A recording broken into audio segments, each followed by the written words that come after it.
Thank you, Julie. Thank you for the invitation. It sounds like you were talking about somebody else.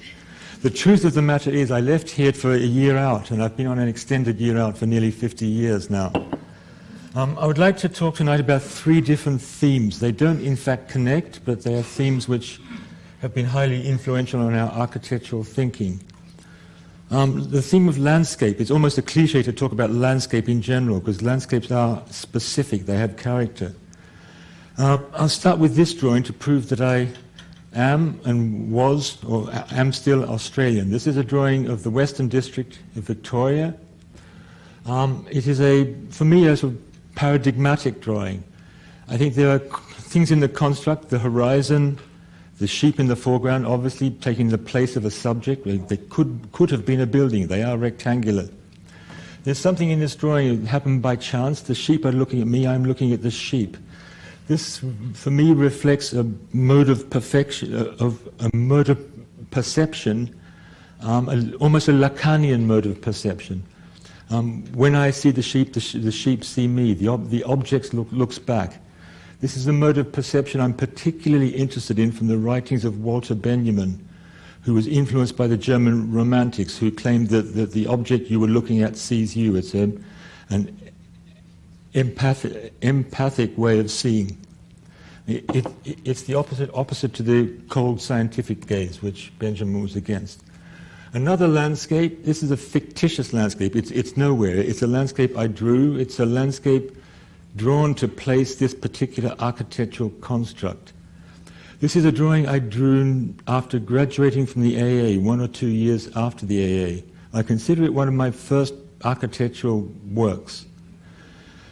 It's a drawing which went through the architectural press. It was published all over the world in a pre-digital age. There was a network of analog publishing at that time. The point of this house is that it happened at the moment of a paradigm shift, the paradigm shift between functionalism, where the function determined the form, and a widening of the architectural scope of reference, perhaps a re-mythologizing of architecture. It's called the water house. The subject is water, and obviously it's a poetic subject. It's not to do with quantification. It's a house. I'll have to use my big stick now. I've ordered a big stick. Here's a wild mountain stream, and here's the uppermost level of a canal. It's the point where nature is captured and domesticated. In England or in Europe, there are canal systems from the industrial time of the 19th century. This idea that watercourses are not always natural was behind this idea. What was I going to say? My brother, who's in the audience, is an engineer and tells me that water would never spout like that. It doesn't have enough head. But this is a poetic drawing where the author can take poetic license. So, stand corrected, Robert. I'd like you to take particular note of the materiality of this wall as well. It's something I'll refer to at the end of my lecture. It's made from large blocks. Obviously, at that time, one did not know very much about how to build buildings. Maybe the Romans, with loads of slaves, could build a building with a wall like this, but it's very difficult with today's building technologies. But more important than the wall is the shadow. I hope you all know the wonderful book In Praise of Shadows, a Japanese book, Tanasaki. The shadow here, or the drawing of shadows, became my style of the 1970s and 80s. A chiaroscuro, or sfumato, as it's called in Italy. And these drawings took maybe a week to draw. Those of you who are very fast on the computer will think it's a waste of time, but it's this type of drawing. I now see it in retrospect as belonging to a particular moment in history. This was before the digital revolution. It was the Indian summer of hand drawing. And I'm now visited by many PhD students who are researching that time, because students these days cannot believe that you can do a drawing by hand. I want to talk about a different paradigm, the paradigm of abstraction. You will recognize the Russian artist Malevich here. This is one of my small paintings, which I do a series of small paintings. They're not part of our architectural practice. The title of this picture is Freaky Suit Malevich, and he actually had a suit like this, Freaky Suit Malevich. I've done a series of drawings on the theme of Malevich's paintings, which you all know. Malevich with his black squares, the absolute minimum one can do as an artwork. The black squares from Malevich, I've then returned to the Australian landscape paradigm. This is called Malevich, or Suprematism in the Outback. I hope you get it. This is called Uluru Trumps Suprematism. You get it, thank you. This is another one from the same series. And the titles of these are as much part of the work as the artwork. The title of this one is One Positive Consequence of Global Warming was a rediscovery of the... I've forgotten this. Rediscovery of the... One shouldn't make complicated titles. Maybe I wrote it down. 1 second.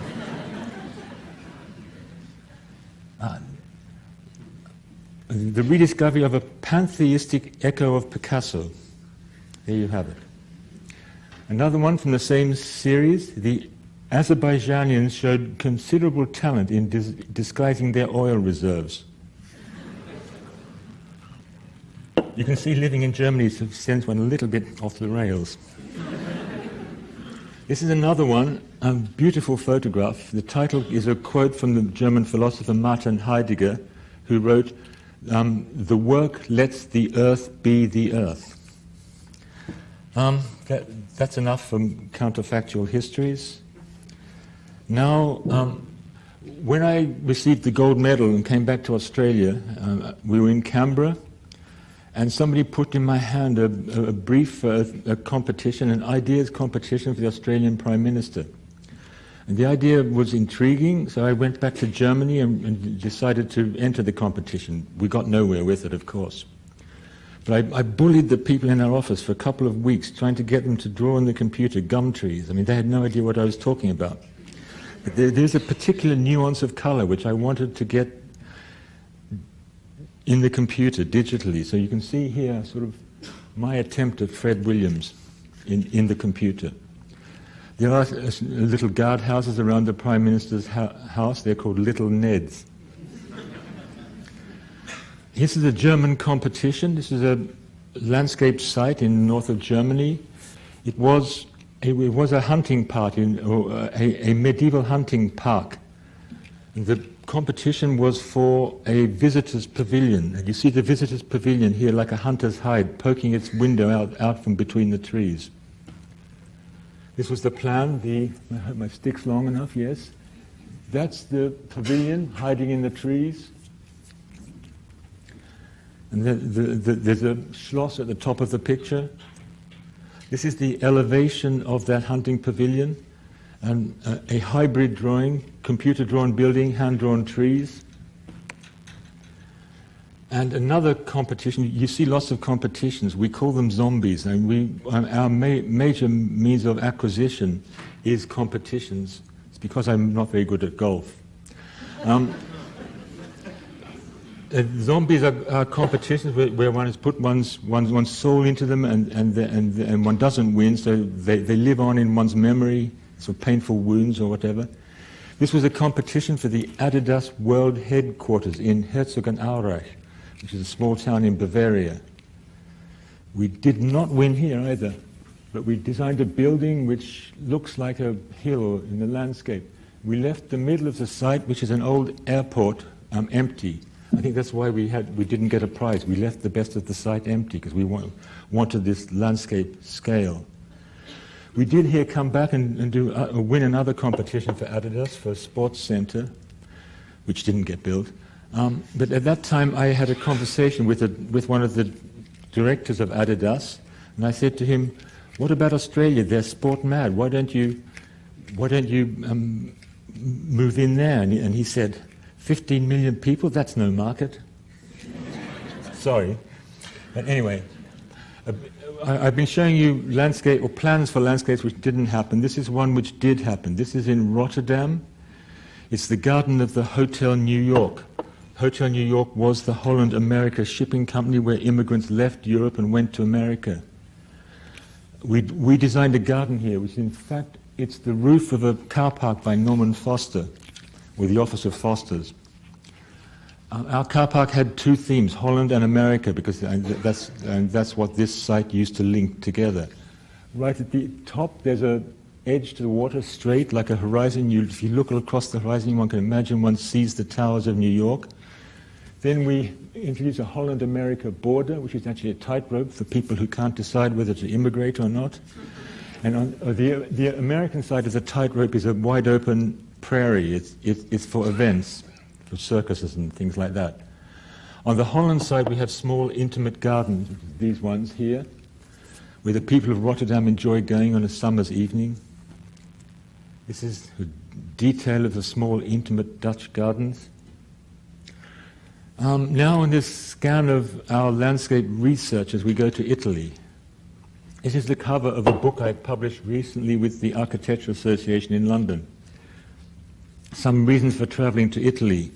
And this was a branch of research which began, we had two projects in Italy.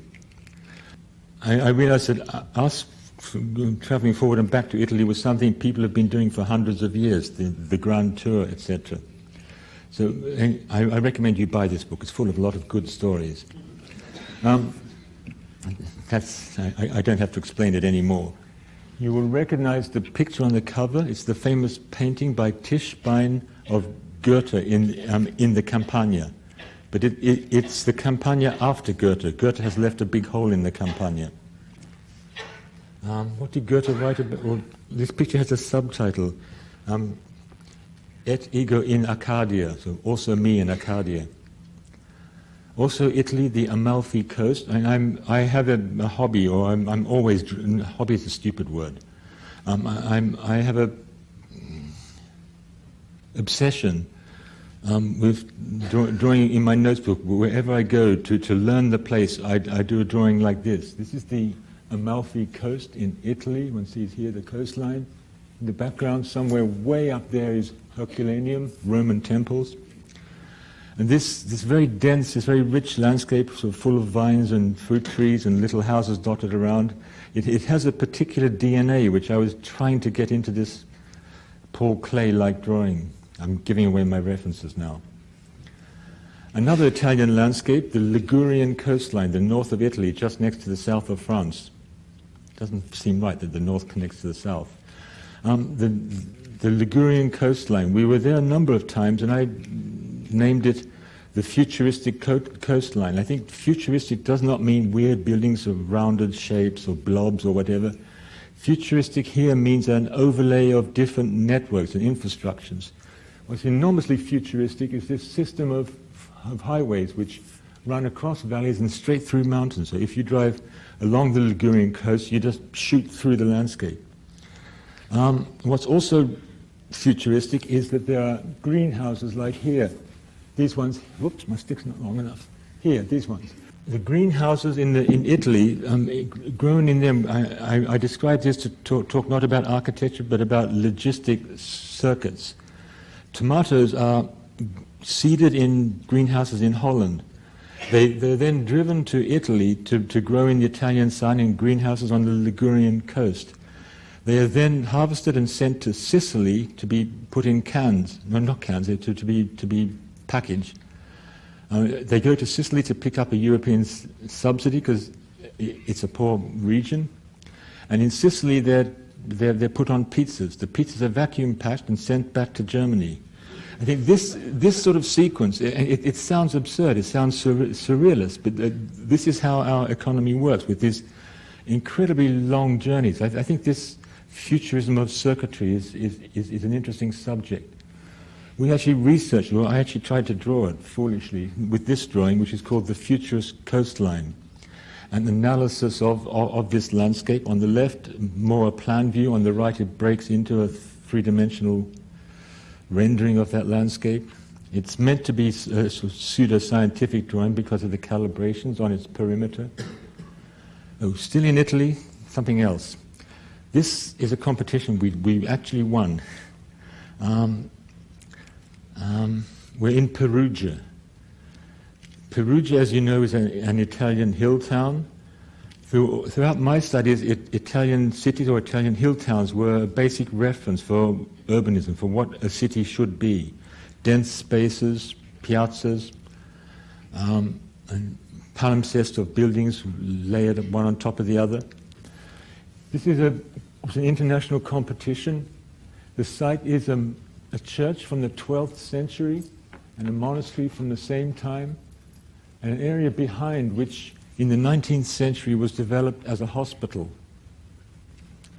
Our clients, or the clients for the promoters of the competition, were very clever Italian developers who travel around going from one city to another, and they visit the mayor and they offer him a new hospital. Great, says the mayor, new hospital. Then they build it on the periphery somewhere. And after that, they go back to the mayor and say, hey, you've got a new hospital. What about the old one? We could take it off your hands. And the old hospitals are always in fantastic sites in the middle of the city. It's a very good scam. So they got hold of this site, which is right next, one doesn't see it here, right next to the historic city of Perugia.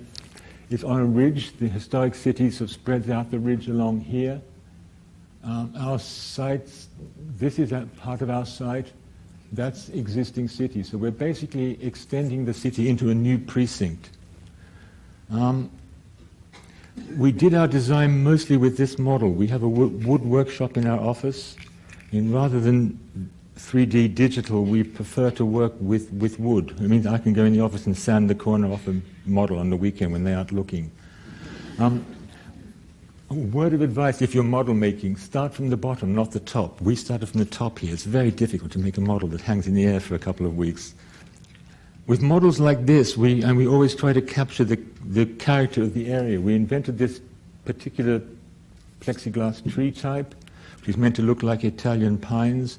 There are cypresses between them. The organization of the scheme is a hotel here. These are urban villas for apartments.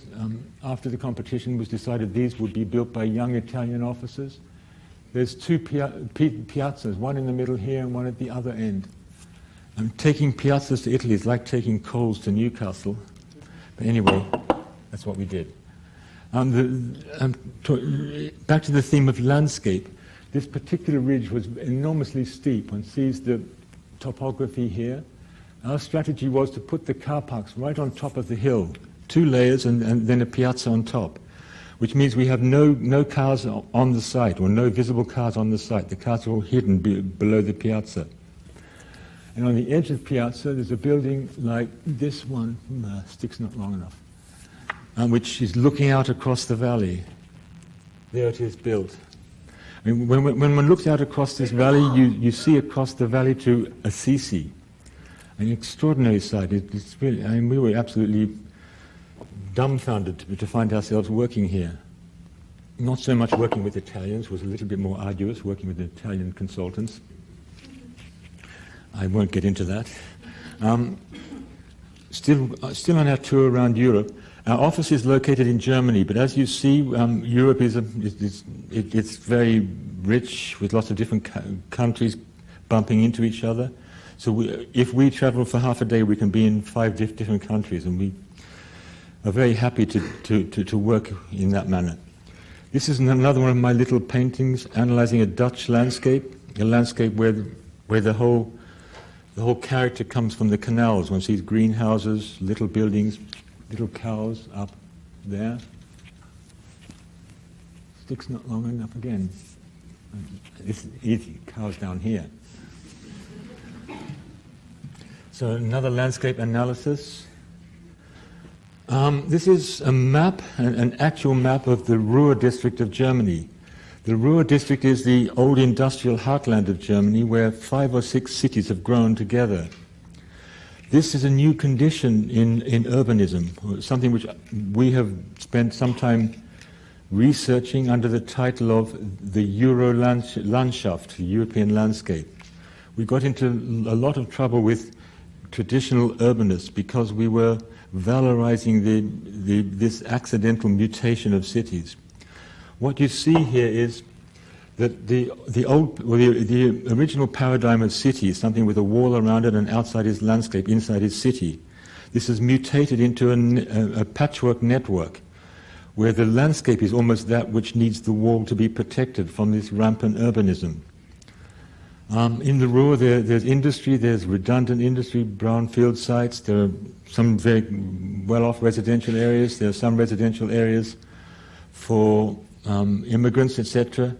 It's like a soup where all these components are mixed together. We spent quite some time researching this as a template for it's not a prognosis, it's not what we want to happen, it's what we see happening. We're basically looking realistically at the areas, the districts we travel through. And the result of our research was that we came to the conclusion it's almost impossible for planning to control this self-informing system. And there are no regional planning authorities which can tie things together. But what impressed us the most was in the industrial Ruhr, there are large industrial objects.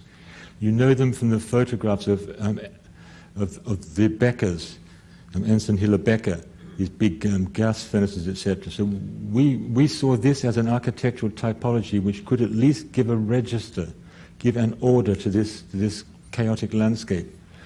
This was a competition, drawing from a competition we did. It was a competition for a showroom.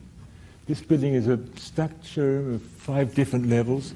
On each level was to be a house. It was for a company which was mass-producing suburban houses. And the idea, it was a Dutch company, they wanted to sell them to the former East Germany, and they wanted a showroom to show houses. So you would go here, go up to the 4th floor, and you'd find brick veneer houses or whatever. And the idea of a sort of house mother, this sort of building pregnant with lots of little embryo houses inside, was something which rather interested us. That's the house factory in the foreground. Obviously it didn't get off the ground. Another one which did get off the ground. This is a building recently finished. I'm not allowed to show it tonight. We have very strict regulations about who we show it to. It's for BP, and they have an oil refinery near Münster. And they're very nervous about explosions in their oil refineries. They've had bad experience. So they're moving all their administration, their laboratories, their workshops, and their fire station outside the oil refinery. So we built this for BP.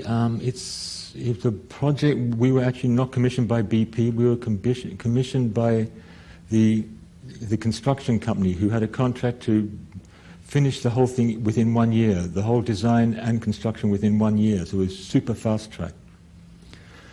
We had all sorts of regulations from BP, what colors we were allowed to use. They have a huge marketing template. The building is is in a forest. And they told us they wanted a lighthouse building. So we literally put a lighthouse on the roof, a pneumatic pyramid. This is the entrance with the BP colors. The BP logo also has a white spot in the middle. This is not white, this is pure energy. You mustn't forget that. That's the facade, louvers to keep the sun off it. And this is basically our concept, this illuminated white pyramid in the forest. And the idea is that if one wandered through the forest, one might see or might come across this as some sort of archaic remnant or glowing pyramid. Landscape, or more likely waterscape. You will recognize bamboo. We might be in the Mekong Delta or we might be in Germany. A building in that waterscape. It's an office building. It has sun blinds. No, same office building, sun blinds. One of my favorite tricks is in lectures is to put those sun blinds up and down a few times. I can do this for half an hour, I warn you. The sun blinds, the Germans believe they live in a hot country. Global warming has proved them right. It was 40 degrees this week in Münster, where this is.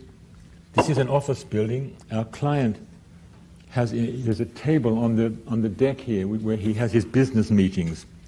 And he told us he'd sealed some pretty good deals because his clients couldn't believe what a good meeting room he had. Next. From the inside it's like this. The sun blinds are set off 6 or 8 meters from the facade. Obviously a wind problem, you'll say. Quite right. The blinds are anchored on cables below the water, so they don't flap in the wind, and they also have a sensor, so with storms they go up. This is the filtered view through the sun blinds to the water landscape. It is possible to put on your gumboots and take a walk in this water. It's only 10 centimeters deep. But at a certain point, one gets to a very disconcerting moment. It makes one believe in the flat earth theory, and the water just stops. And what you have then? You have German suburbia. This is in fact not a landscape, it's the roof of a building. Our client came back from Bali and said, I must have an infinity pool. And we said, please don't. Our job as architect is to keep the water out of your building, not to put water on the roof. But he insisted, and we did it. The major technical problem was leveling the edge, and one has to level it absolutely, because if you have any dips of 1 or 2 millimeters, all the water pours over continuously. We then had we got nervous, or even more nervous ourselves, and we spoke to a hydraulic engineer, and we asked him about wind. And would it make waves? And he said, yes, of course, that size, by a big gust of wind, you'll have a 40 centimeter high wave coming over one edge. And the structural engineer said, wait a minute, that amount of water will destroy the building.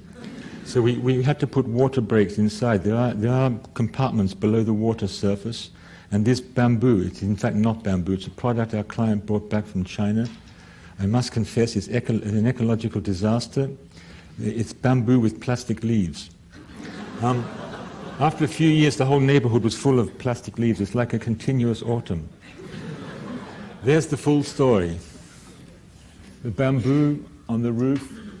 We have the edge here, and we have an extra large gutter around the edge to catch the water when it does go over the edge. The building is in fact a warehouse, a distribution center over 2 floors. That's the section tells the story. There's the 2 levels of storage. The trucks deliver here, and then stuff is stored.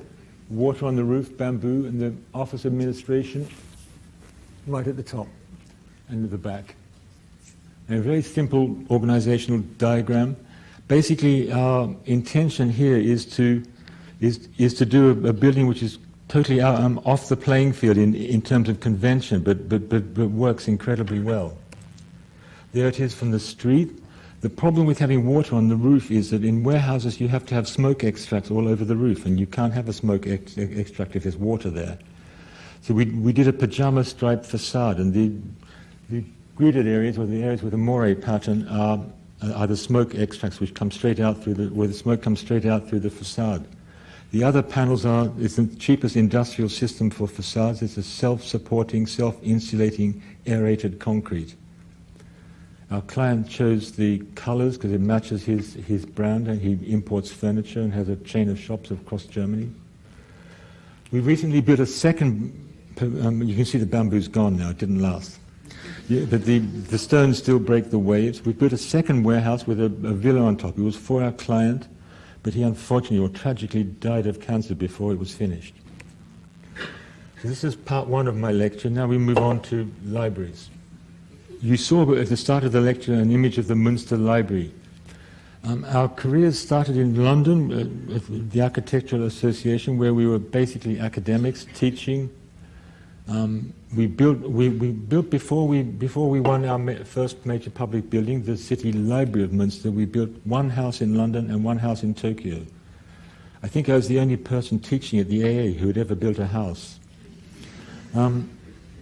My wife, my partner Julia Bolles, was born in Münster. It's her hometown. It's a smallish city, 400,000 population, medieval city. You see the tight streets and alleyways. Here's a church, not the cathedral, but a church nevertheless. Our building is on axis with that church. We discovered later we won this competition not because of our architecture, but because the politicians on the jury thought we were being enormously respectful to the church. There's a lesson there. You'll see that we are, in a site plan even, we're being very conventional in our urban planning. We have two grey sides of a triangle. This is reconstruction after the Second World War. This city was 95% destroyed in the Second World War. It was reconstructed in the 50s and 60s using the historic street lines. And this because the infrastructure, the water pipes, etc., sewage pipes in the street were still intact after the war. So we still have this medieval scale of streets, etc. We are trying with things like this very narrow alleyway on this side. Whoops, not long enough. We're trying there to keep the alleyways tight. We're closing the triangular block. Then we've cut our building in half with this access to the church. And then we're closing the block edge a second time with this big curved facade. And the reason for this was when we designed this building, there were 400 buses per day passing around the perimeter. They were very loud, and we closed our library to the outside. But now they've rerouted the buses, so it now has less windows than it should. This was our competition model. On the left-hand side, the slab closing the triangle block. On the right-hand side, this baffle to the street. And the cut in the middle, because the building is cut, we literally treated it like a cut and put a bandage on it. We put a bandage left and right with big copper walls. Yeah, that's the plan. One needs the plan. The two buildings were cut because of the access to the church.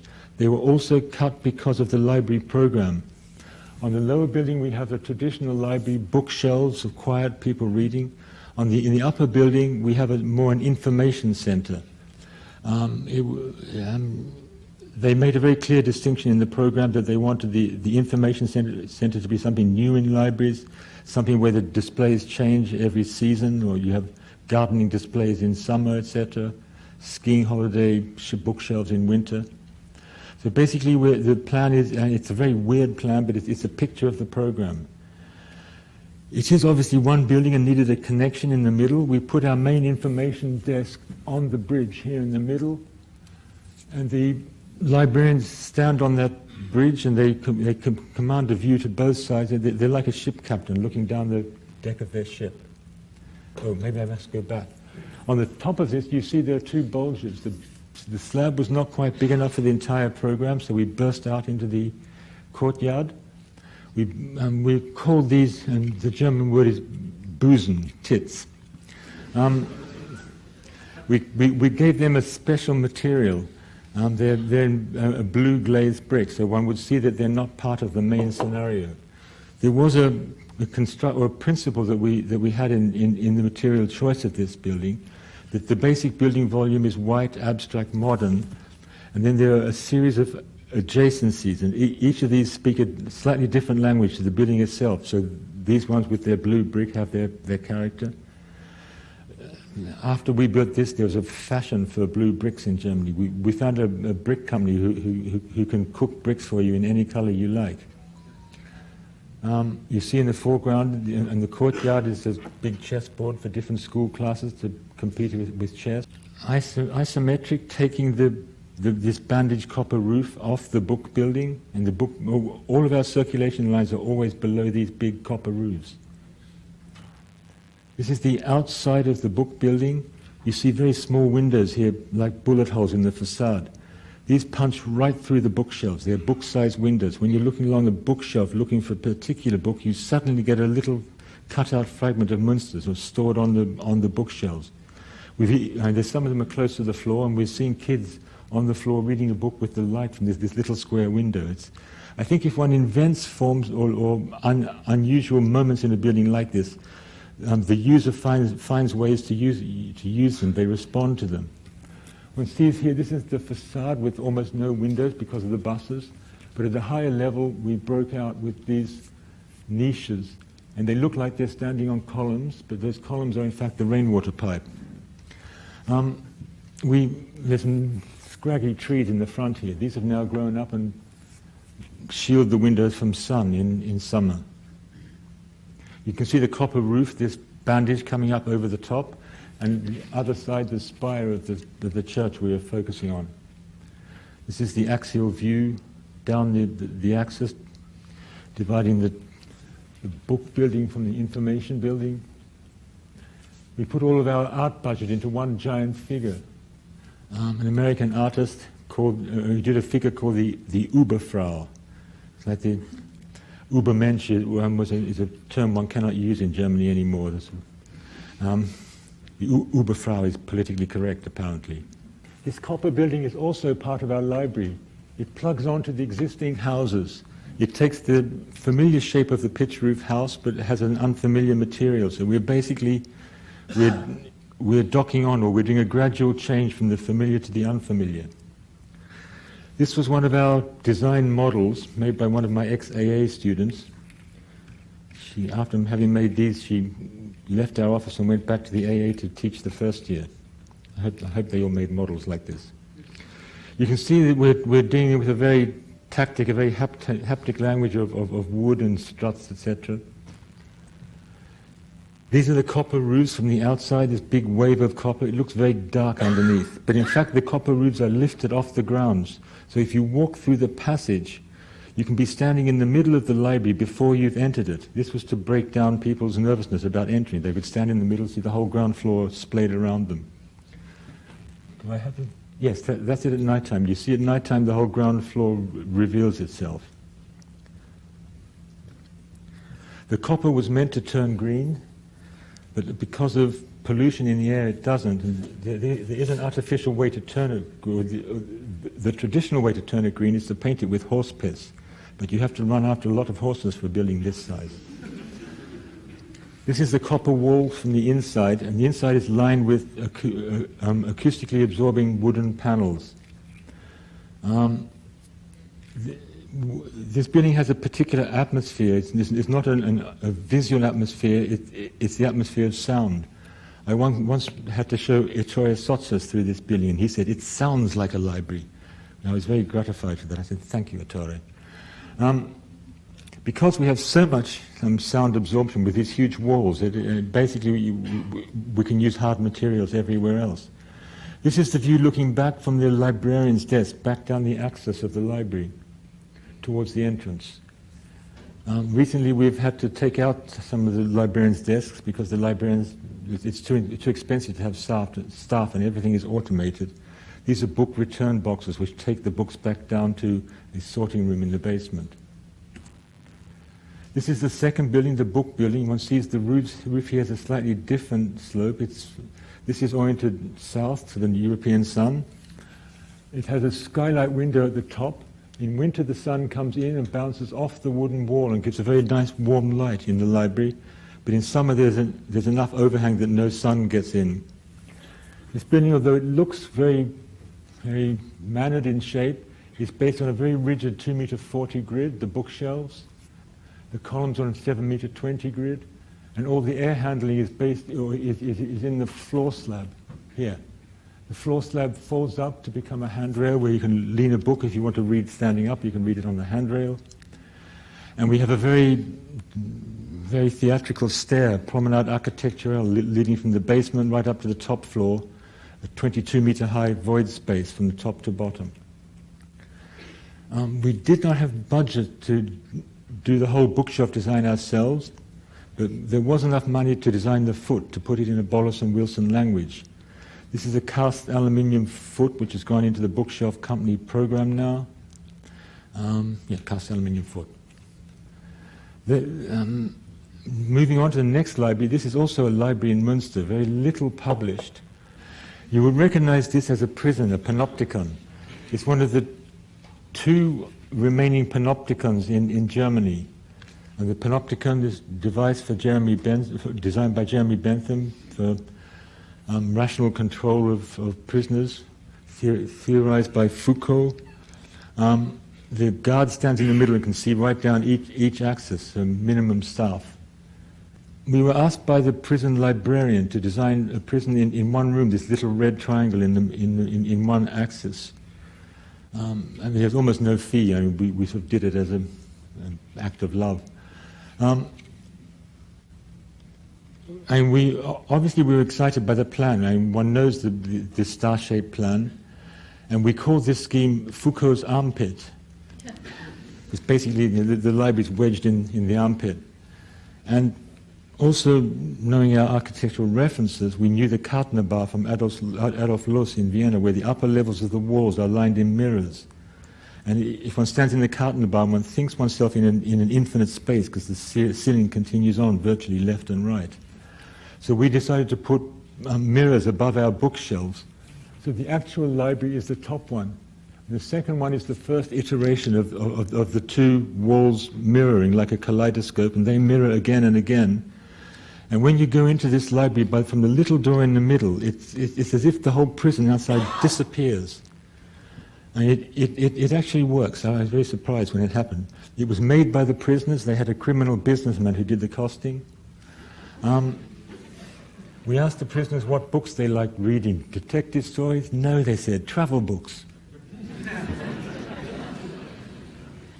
That's the opening. I have to confess, you can see the mirrors reflecting here. The prisoners themselves painted leaves on the inside. They made carpet cutouts and printed leaves on the inside. The outside of the prison is covered in vines. So basically the concept of the inversion of the outside-inside was theirs. The people in the picture are not prisoners. We're not allowed to photograph prisoners. They're actually politicians who were there for the opening. We turned them into prisoners by giving them a blue shirt in Photoshop. Anyway, another library, another one of these heartbreaking schemes. This is a library in Milan. This is our first Italian project before the Perugia scheme. This is the BIRC, the Biblioteca Nazionale di Informazione e Cultura. A huge library whose subject is to collect, or is to be in connection with lots of small libraries throughout Italy who have a huge or fantastic historic collections. They would scan their collections, and a facsimile would be on the shelves in our library. And for having done this, they would get access to the scans from other libraries. So it's like a physical network. It exists now, but it exists only virtually. I mean, being Italian, they made a huge program. The building is 32 meters high, the maximum height limit in Milan.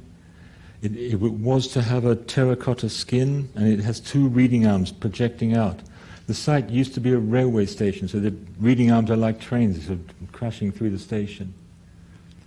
Here you can see we're designing with models. This was the interior of the BIRC. Here we also wanted to use acoustically absorbing wooden panels in this whole landscape of reading terraces. Oh, I forgot to say, 1 second going backwards, the library in Münster actually won the Library of the Year prize in Germany. We beat the very big Munich City Library. I also forgot to say, the prison library in Münster caused a major change in the daily habits of the prisoners. Before it was there, their major occupation was watching TV. After it was there, their major occupation was reading. My wife Julia also did the same program with her students for 15 other libraries, 10 of which were built. So basically we brought about a regional reformation in prisons with these buildings. Very gratifying role for architecture. This is the Milan Library, which should have been built if the Milanese had the nerve. We actually had the budget to build it. 140 million euro was promised by the Ministry of Public Works, the Ministerio per Lavoro Pubblici. And when the money was promised, somebody whispered in my ear, in Italy, just because public money is promised, it doesn't mean that money exists. We even went as far as designing reading lights for this library. This is something we developed with Zumtobel, Austrian lighting company, plexiglass light. And now we come to the one big library which I can show you, which is built and is almost finished. This picture I put in because it ties us back to our landscape theme. This is in Luxembourg, the National Library of Luxembourg. You see it in the background. It actually faces a huge boulevard, which used to be a freeway, but they downgraded it to a boulevard. A very good idea. This is our design model. You see all our models are made in wood, made in our workshop in the office. The bit at the back, which looks like, here, looks like Rice Krispies, is in fact a gabiona wall. There's an archive on 5 levels going deep in the ground. This is a national library. Here the whole history of the country of Luxembourg is stored. If anything were to happen to it, I mean, they would have national Alzheimer. So it had to be bomb-proof, terrorist-proof, etc. So and the placement of the archive was fundamental to the building organization. One sees here in the section the archive here on 5 levels, and the boulevard here, entrance here like a funnel, sucks people in, then they come down to the reading level here. Then it stacks up on 3 different terrace levels with long desks in front, also with a reading light we designed, but this time with Artemisia, Italian light company. The section is very important here. You see the structure as well, the way this big roof is supported regularly by these steel arms. The roof is laminated timber beams, a very wide span. The whole building, the demand of the client, the Public Building Office of Luxembourg, l'appartement public, their requirement was to take an unconventional attitude or philosophy towards energy. And the conventional energy strategy in Europe is to pack the building with as much insulation as possible, as a really thick overcoat, so any heat you put in doesn't get out, or cold, it doesn't get cold in winter. There's a lot of arguments against this strategy, and here we decided to use the thermal mass of the buildings to cool itself. We had Swiss consultants who told us that we needed lots of absorptive surface on the inside. So even our laminated timber roof has to have grids on the underneath so the air can circulate inside, and all the roof is thermally activated. We have walls made from perforated brick, which have a very large surface area, so they also are thermally activated. And they have a system called night purging, where you open windows at night, the cool air comes in, and with a chimney effect goes out through the skylights. You see the skylights on the roof at the top. The windows which are opened at night have grills to stop burglars getting in, stealing books, of course. But there is one problem: they have to turn the lights off at night time so that the insects don't get drawn in. There's a zoom in onto this section which shows our terracing and the special reading book for reading historic books. For the books to come from here to there take 2 days. If the books come out too quickly, they're at 18 degrees in the archive and 22 degrees in the library. If they come out too quickly, they get something called book shock. Book shock is a form of mold and it's irreversible, so we have to bring them out. They have to come out in small stages. We recently chose some trees to be planted in the garden at the side of this building, and the tree school where we went to choose our trees said that the trees in their tree school have to move around every few months, because if you just grow them in the ground, take them out and put them somewhere else, they get something called tree shock. I think shock is endemic to wood products. Anyway, that's just a little aside, shock. This is our model of the interior. You see bookshelves, this roof held up by the columns. There are triangular skylights in the roof which all face due north. North is no sun in the northern hemisphere. We're not allowed any light inside the library. One sees this ascending landscape of decks, with reading decks. This is the construction site a few months ago. This building is opening on the 30th of September. It's not 100% finished, but they moved in their 2 million books a few weeks ago. A major logistic exercise. Here it is almost finished. One sees the bookshelves glowing like the inside of a fridge. Our client got worried that the books were not lit well enough and put extra LED stripes in every bookshelf. We're now campaigning to dim those lights a little bit. I think the glare of a bookshelf will put one off reading. This is a study model of how we designed the skylights on top of a laminated timber beam roof structure. One of my sketches of the interior with these big triangular cuts in the roof and then large lamps over a lounge area. Our way of working is with wooden models and these hand sketches, which work very, very well communicating to the client. Basically, and it's the most economical way we can describe atmospheres to our clients is for me to do the drawing. So the people in the office come to me when we need to do a presentation. Can you do another one? I always say yes, because I like very much drawing. I'm never happier than when drawing. So I'm basically the office renderer. These are the bookshelves. Bookshelves finished. The floor now has a dark blue carpet. So the idea is that the base of the bookshelves sort of grows out of the floor and the shelves hover. We also invented these mushroom-like lights with Artemida. Again, you see this roof hovering like a cloud above the whole library. And even the structural footing becomes a place to sit, a sort of special moment in the library interior. We have down here lots of these little mushroom lights. Actually, it's called the Sea of Poppies there. We were very upset when we had to have LAN antennas here, which grow up like tall poppies. And I told them, being an Australian, we don't allow tall poppies, but they wouldn't believe me. This is one of my sketches for the foyer, a staircase which spirals up to the conference room. There it is in reality. Construction phase is always very dramatic. There's one of my favorite quotes from Louis Kahn is that a building during construction or as a ruin tells of the drama of its making, but in use or in servitude, this drama is hidden. This is the drama of a very dramatic concrete form. There it is, clad. We have on the bottom here, there's a cafe, and we have this sort of carpet of small marble stripes, which is meant to be abstracted books. There it is close up. Another technical alien landed here.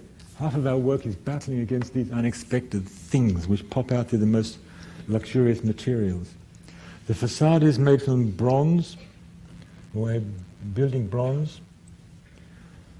And the volume of the building is clad in large concrete panels, 8 centimeters thick, very heavy. This is the image I wanted to refer to my waterhouse at the start of the lecture. And here we've finally learned how to make buildings from these very big blocks. This is all the same material. The color variations come from sand blasting or water blasting, and the window frames are made from white concrete. I wrote a text some years ago called Mass in the Age of Media. I think the subject here is mass, the weight of the building, this physical presence. I'm not sure how I'm going for time. Do I have time for the third chapter, or do we want to stop here? Do we have a timekeeper? 5 minutes? Okay, let's rush through Albania. The work I've shown so far is work in the north of Europe.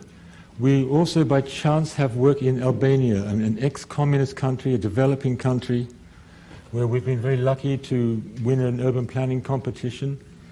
We're working up in the mountains in Albania in a city called Korça. We're very close to the northern Greek border. It's an incredibly beautiful archaic valley, again the theme of landscape. This is a valley where Neolithic culture began 8,000 years before Christ. The Albanians were in touch with the Greeks. They fought on the side of the Trojans in the Trojan Wars.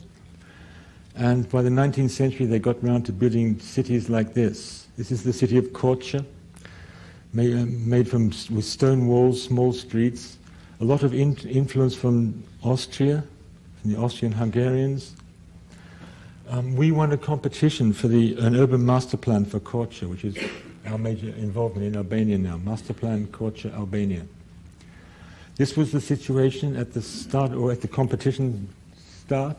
The question marks are all available sites which need to be answered. When communism fell, the Greek Orthodox Church rushed in and built a cathedral here, which became this dominating feature in the town. The first move of our master plan was to take the cars out of this street to make a big public linear piazza. And then at the top, we'll see the master plan. This is our master plan, where we're showing which sites we we feel could be developed not to disrupt the historic scale of the city. One sees here and at the top of the picture, there's a villa structure, beautiful villas, stone, small streets with courtyards covered in vines. They had a very clever mayor, a young mayor in Korça, who was able to get German aid money and to renew the infrastructure, the water pipes and sewage pipes below the street, and he recobbled them with very big paving stones. After having dealt with the infrastructure, and he then did an international competition which we won with this plan. In retrospect, I'm not surprised we won. One of the other teams flattened the whole town and built a new town on pilotis, as architects will. We have now, the first thing they did with the master plan was we did more detailed drawings for paving patterns, etc. And then 1 year after the competition, the mayor mailed me and said, come and see, we've done your cathedral square, this one here, and we've done the main street. So I went, and there it was, the main street, looking like a European boulevard. But this wasn't the end of it. And they then said, but we want something at the opposite end of the boulevard, which your master plan had to answer the cathedral. So we started working on it, and no, wait, we have to get back to the street. And the street becomes like a public living room. It's where the boys can go out in their best skirts. We also have pictures of girls dancing there. We've since been involved for 5 years now doing various little acupuncture insertions. This is my painting. It's the same view as the... No, it isn't. We didn't see the other plan. But it's, each little window here is one of our insertions. So if I go round them, this is the pedestrian street here, cathedral at the top, way up there, way up. This is what we did to end the street, a small campanile called the Red Bar in the Sky. We'll see in a minute the theatre we've done here. This is a housing block under construction. The nice thing about Albania is they don't know what normal is. They don't know what conventions are. You can give them any wacky idea and they'll say, great, we'll do it, like this one. It's a housing block where each apartment has loggia. Each apartment has 2 loggia but no windows to the outside. Here they have a bazaar, an Ottoman bazaar, which is a UNESCO heritage site. It was left out of our master plan. It was restored with American money, but when it was restored, they mailed us and said, what colors should we paint it? So they sent me a picture, and I wrote on pink, red, white, that's scribbled on the plan. Basically, they can't afford to pay us architects' fees, so I told them that for your fee, you only get hand sketches, which is great. It means I can do the whole city myself with hand sketches. The bazaar now looks like a Sergio Leone film set. This square is the bazaar square, which we've landscaped with a sunroof. We'll see in the middle. This building is the communist library, which we've now converted to a town hall. Behind it is an eclectic building, sort of there, which is we've converted to the mayor's office. And each of these squares is a different project. This, they tell us, is the oldest mosque in Albania. We were asked to do a square there. We did a paradise garden, planted it with plum trees. This is a socialist housing building where everybody had built their balcony. They put different windows, or the building looked like a collage because of all these interventions. And I happened to be there with the Albanian Prime Minister, Edi Rama. We were doing a walk around. And he turned to me and said, Peter, that building looks terrible. Can you do something with it? I hope I've got an image of it. So we did a color collage to go on top of the build collage there. What I'm trying to get across is that working here is totally the opposite to working with contracts in the north of Europe. And here we're basically sketching the town, and we have a political structure behind us which helps us implement it, these sketches. The follow-up to our master plan was they gave me the title City Architect. And so all the public buildings come to us, like a new, where is it? Way at the top. There's a window at the top up there. It's a new city library, which is almost finished. And there's another square on this side, the square of the blue house at the top here. And these dotted lines are sites which we suggested in our master plan could be sites for new buildings. These sort of murky blocks are communist housing blocks. So this was the opposing end of the axis to the cathedral. We called it the red bar in the sky.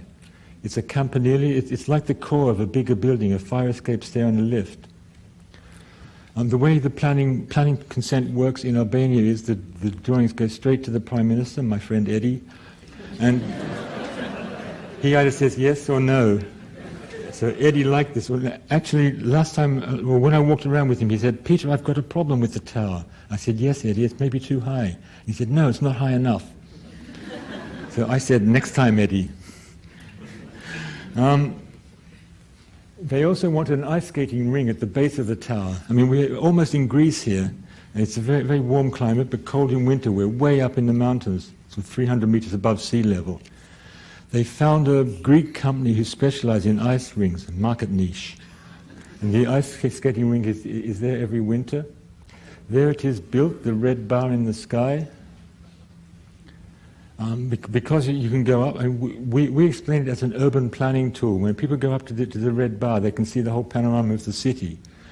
And they can see where it's inappropriate to build 6th-floor apartment buildings. The reason for the competition was that Albanians were coming back from Greece and from America with enough money to pull down their family villa and build a 6th-floor apartment building, which was ruining the historic scale of the city. So our master plan was basically to protect the historic scale and to choose a few occasional acupuncture points like this one to put in a pin, the pin of the red bar.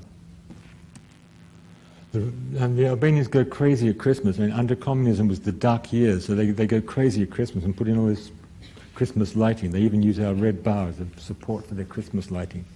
Makes a good Christmas card. This is one of the few drawings or buildings in Korça where we actually drew computerized drawings ourselves. This is the plan section and elevation of the red bar in the sky. For most of our projects, when I tell them that your fee is only enough for a sketch, they put us in contact with a couple of young Albanian architects who were really ambitious, good guys, who would not break into the building market on their own. So we send my sketch to them, they send me back 30 renderings, and I correct them with a felt tip pen. It goes back. It's an iterative process. And this way they can build within their budget. And what we've also discovered is that being a developing country, they cannot afford expensive products. They cannot afford a light from Artemida. It would cost them 2 years' salary. But they do have handworking skills. I mean, they're good bricklayers, they're good at stonework. Things which for us are so expensive that they're unaffordable, like handwork, which requires someone sanding a wall for 3 weeks or something like that, and they can do that. So we try to make up building technologies that they can achieve. At the same time as the red bar, they asked us to do a scheme for the city park with the same, or included in the fee of the red bar. So I said, with no fee, you only get hand sketches. So this is what they get. This is a specification page. The top sketch is the layout of the park. The bottom sketch is a detailed drawing for what to do with a particular square and an existing fountain. Bicycle paths, running tracks running around between the trees, and they did do a very good survey of the park so that these paths could be woven in between the trees. One sees now this park is very successful, and even the young people go there for their selfies. This young guy is pretty cool. The whole town goes there on a summer's evening. Sometimes you find 2,000 people promenading. I must say that this is one of my most gratifying moments as an architect. I walked down here with the mayor, and the people jumped up from the seat and shook the mayor's hand and said, thank you for this great park. I think at this point one sees that architecture is something one does it with a sort of social purpose. It's for the user. One enhances their everyday life with what we can do as architects. This is the entrance to the park. This guy is a one-man vegetable shop. He sits here and sells his product from his garden here. The beam in the background is a lighting system we invented. It's a concrete beam with two glass brick wall on both sides, And knowing that they were good at Christmas lighting, we got them to put LED chains inside. Oh, there's no picture of it lit, sorry. Anyway, one sees in the front here a bunker, a one-man bunker. The communist dictator Enver Hoxha kept his people in a state of paranoia, saying we're going to be invaded by the enemy, and he never told them who the enemy was. It might have been Tito and it might have been the Americans. But the major industries and why the country went bankrupt was building bunkers. It was the only successful industry they had. And Hoxha used to if he ever had guests from Moscow or from Beijing, he would put a soldier in a bunker and shoot at it with a tank to show how strong they were. Anyway, there's lots of stories like that about Albania. This is the Ottoman bazaar in the background with our colour scheme and a little sun parasol we did for the old men to meet and chat about the good old days under communism. This is our housing block with the circular windows, which is right next to the bazaar. You see the socialist housing block in the background. This is one of my watercolour drawings. And basically with this drawing one says everything one wants to say about the building, about the brown facade, the round windows, etc. There's also shopping on the lower floor and one office floor above. This building is now on site. I was driving with the mayor one day and we passed these incredible ruins. I said, what's that? It's great. And the mayor said, oh, it's a sport hall that was being built under communism, and when communism collapsed, they stopped. So I said, we could do something with it. Okay, he said, okay, I'll get the money. So and by this time, the mayor who had been mayor at the time of the competition was Deputy Prime Minister. And so the Deputy Prime Minister could find the money for us. So these bunkers, these arches, we converted to a sports hall because they were very unstable structurally. We put a very lightweight wall underneath, pneumatic pillars, also made by a Greek company. And where there's a missing arch in the middle, we stuck this beam through, which is changing rooms for the sports halls. And see it there, changing beam. This is the city with the small-scale villas in the background on the right. Some bit of communist housing in between, and then the sport park. Because we're so high up in the mountains here, the climate is not so hot in the summer. So the plan here is to build a national sport training park for the national teams to train in summer. The park I showed before is also up here. These trees. Basically, we describe this work in Korça as a sort of laboratory or a playground. And it's more a playground than it is an architectural exercise. But it's alternative practice. That's what we call it. There was a cool word or term at the AA a few years ago, alternative practice. It was when the AA wanted not to be involved with the everyday work of an architect. I mean, they were very creative then. Well, now still. That's our new library, the brown building on the left. Then the former Communist Party headquarters, which will become a school for building restoration. Then the cathedral, the Orthodox cathedral built in the 90s, and the cathedral square. We are now doing other buildings behind this photograph to frame the cathedral square. This building was another ruin at the end of communism, just horizontal concrete slabs like a Le Corbusier domino house. The commission went to some Albanian architects and we were commissioned to do the interiors. It's a museum of Greek icons. They have an enormous collection of Greek icons which luckily survived communism. And they described it as the largest collection of Greek icons in Europe, which is a political statement because their ambition is to join the European Union. The Albanian architects did a building in grey stone. They said it should look medieval. Everybody, including the Prime Minister, thought it looked like a prison. So the Prime Minister came to us, we were really here, and said, Peter, can you do something with the facade? I said, Eddie, I don't work on another architect's scheme, it's not correct. He said, do it. So we added black plaster to the facade, being very respectful of the Albanian window composition. So each of their windows were a frame and their stone shone through. And we now show this is our building, and they show us their building. So everyone's happy. In the foreground is a communist fountain.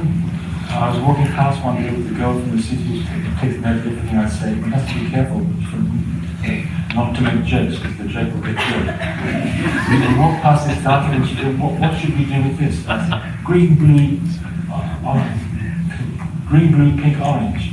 So she noted it down. Next time I came back, it was green. It's like an underwater banana here. It's fantastic. That's the very last time I was there, you couldn't see the colour. It hadn't been cleaned. The interior of the Icon Museum was our job. We had a few thousand incredible paintings painted on wood, and we had to make a promenade architecture through the building. So in this room, well, the first thing we did was to tell them that they needed a second stair. For a museum, you can't go up and go down the same stair, people get bored. So we added this second stair, and we took the floor out of this room to make a double height space. We used the Petersburg hanging system, the pictures are all packed very close together. The staircase we put between two beams, which the structural engineers thought it had to stay, otherwise the building would fall down. It's an earthquake region as well. And so the promenade architecture area is you move up this stair, you stand up a landing, the handrail has an information panel, you read on the panel what the pictures are right in front of your nose. The less valuable pictures are higher up the wall. This was my hand sketch for that space. On the upper right-hand side is a darker, more conventional gallery organization. It's white balcony for more valuable icons. The other end of the building, there's a great room for iconostasias, an altar screen that divides the nave from the altar in an Orthodox church. Normally the public are not allowed behind. Here you can walk behind and see this wonderful wormy wood at the back. The Greek Orthodox priest in the foreground. This is the iconostasia in the red room. And the Albanian architects had put a window here which we just didn't need. We put the screen in front of it. The icons are brilliant. We invented a special hook, a coloured scarpa-like hook to hold the icons a little bit in front of the wall. They all have really good stories, like this one, who is a saint, never heard of him before. He was a really good-looking guy and favoured with the ladies, so he prayed to God to do something about his problem with ladies. And God gave him the face of a dog. He solved his problem. This is the last room in the sequence where they have two paintings from the 12th century. These are the most important. So our ambition here was to do a room like Kubrick's 2001. Completely white room, white resin floor, white seats, and a white illuminated ceiling. We were very pleased that the Albanians found a company which could import illuminated ceilings. I think we've reached the end. Yes.